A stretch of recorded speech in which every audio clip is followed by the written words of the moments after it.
অতঃপর শেষ হতে যাচ্ছে গামিনী ডি সিলভার অধ্যায়। বছরের পর বছর মিরপুরে যে রহস্যে ঘেরা উইকেট তৈরি করেছেন যিনি, অবশেষে তাকে মিরপুর থেকে সরানো হচ্ছে। তবে বাংলাদেশ থেকে নয়, আপাতত পিচ কিউরেটর গামিনীকে ঢাকা থেকে সরানো হচ্ছে।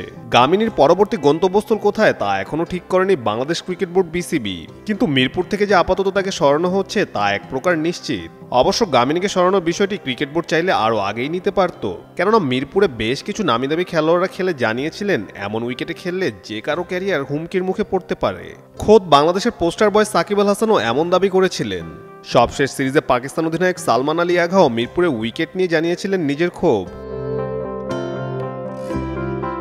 সোমবারই বিসিবির নয়া সভাপতি আমিনুল ইসলাম বুলবুল হঠাৎই মিরপুরের সব পিচ পরিদর্শন শুরু করে। প্র্যাকটিস গ্রাউন্ড থেকে শুরু করে মিরপুরের সেন্টার উইকেট সবখানে বিসিবি বস তদারকি করতে থাকে। প্রথমে মাঠ কর্মীদের নিয়ে প্র্যাকটিস গ্রাউন্ডের পিচ দেখেন আমিনুল। এরপর প্র্যাকটিস ফ্যাসিলিটি ও পিচ উন্নত করতে কি কি প্রয়োজন সে বিষয়ে দীর্ঘক্ষণ আলোচনা করেন বিসিবি বস।